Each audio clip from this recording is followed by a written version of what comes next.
نحمده ونصلي على رسوله الكريم أما بعد فأعوذ بالله من الشيطان الرجيم بسم الله الرحمن الرحيم ربي يسر ولا تعسر وتمم بالخير وبك نستعين السلام علیکم ورحمۃ اللہ وبرکاتہ۔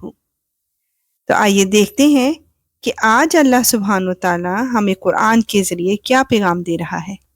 سورہ سبا کی آیت 43 to 45 میں شرک کرنے والوں کی ہٹ دھرمی کا حال بتایا جا رہا ہے۔ اور جب ہماری آیتیں جو مکمل وضاحت کی حامل ہیں ان کو پڑھ کر سنائی جاتی ہیں تو یہ ہمارے پیغمبر کے بارے میں کہتے ہیں کہ کچھ نہیں، یہ شخص بس یہ چاہتا ہے کہ تم لوگوں کو ان معبودوں سے برگشتہ کر دے جنہیں تمہارے باپ دادے پوچھتے آئے ہیں، اور کہتے ہیں کہ یہ قرآن کچھ بھی نہیں، ایک من گھڑت جھوٹ ہے۔ اور جب ان کافروں کے پاس حق کا پیغام آیا تو انہوں نے اس کے بارے میں یہ کہا کہ یہ تو ایک کھلے جادو کے سوا کچھ نہیں ہے۔ استغفر اللہ۔ حالانکہ ہم نے انہیں پہلے نہ ایسی کتابیں دی تھیں جو یہ پڑھتے پڑھاتے ہوں، اور نہ اے پیغمبر تم سے پہلے ہم نے ان کے پاس کوئی خبردار کرنے والا نبی بھیجا تھا، اور ان سے پہلے لوگوں نے بھی پیغمبروں کو جھٹلایا تھا، اور یہ عرب کے مشرکین تو اس ساز و سامان کے 10ویں حصے کو بھی نہیں پہنچتے ہیں جو ہم نے ان پہلے لوگوں کو دے رکھا تھا، پھر بھی انہوں نے میرے پیغمبروں کو جھٹلایا، تو دیکھ لو کہ میری دی ہوئی سزا کیسی سخت تھی۔ اللہ اکبر۔ اے اللہ، بے شک تیرے سوا کوئی عبادت کے لائق نہیں۔ آیت 46 to 50 میں رسول اللہ صلی اللہ علیہ وآلہ وسلم کی نبوت کے دلائل پیش کیے جا رہے ہیں۔ اے پیغمبر، ان سے کہو کہ میں تمہیں صرف ایک بات کی نصیحت کرتا ہوں، اور وہ یہ کہ تم چاہے دو دو مل کر آؤ، چاہے اکیلے اکیلے اللہ کی خاطر اٹھ کھڑے ہو۔ پھر انصاف سے سوچو تو فوراً سمجھ میں آ جائے گا کہ تمہارے اس ساتھی یعنی محمد صلی اللہ علیہ وآلہ وسلم میں جنون کی کوئی بات بھی تو نہیں ہے، وہ تو ایک سخت عذاب کے آنے سے پہلے تمہیں خبردار کر رہے ہیں۔ کہو میں نے اگر اس بات پر تم سے کوئی اجرت مانگی ہو تو وہ تمہاری ہے، میرا اجر تو اللہ کے سوا کسی کے ذمہ نہیں ہے، اور وہ ہر چیز کا مشاہدہ کرنے والا ہے۔ کہہ دو کہ میرا پروردگار حق کو اوپر سے بھیج رہا ہے، وہ غیب کی ساری باتوں کو خوب جاننے والا ہے۔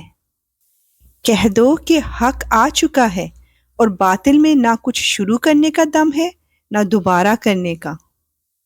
کہہ دو کہ اگر میں راستے سے بھٹکا ہوں تو میرے بھٹکنے کا نقصان مجھی کو ہوگا، اور اگر میں نے سیدھا راستہ پا لیا ہے تو یہ اس وحی کی بدولت ہے جو میرا رب مجھ پر نازل کر رہا ہے، وہ یقیناً سب کچھ سننے والا ہر ایک سے قریب ہے، بے شک یا رب العالمین ایسا ہی ہے۔ اور اب اس سورہ کی آخری آیات میں یہ بتایا جا رہا ہے کہ عذاب آنے کے بعد توبہ قبول نہ ہوگی۔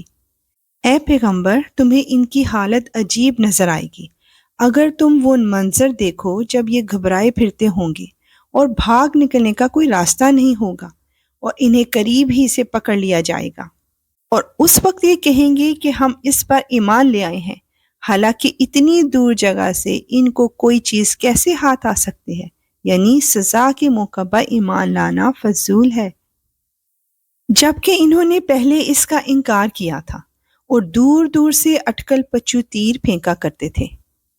اور اس وقت یہ جس ایمان کی آرزو کریں گے اس کے اور ان کے درمیان ایک آڑ کر دی جائے گی، جیسا کہ ان جیسے جو لوگ ان سے پہلے ہوئے ہیں ان کے ساتھ بھی یہی معاملہ ہوگا۔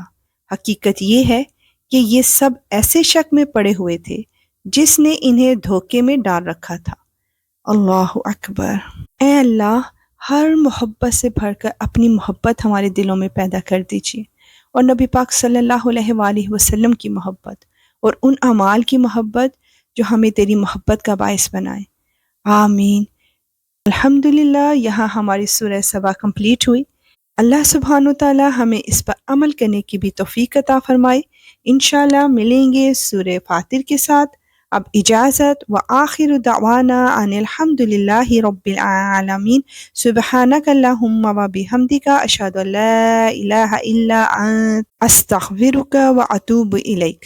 السلام علیکم ورحمۃ اللہ وبرکاتہ۔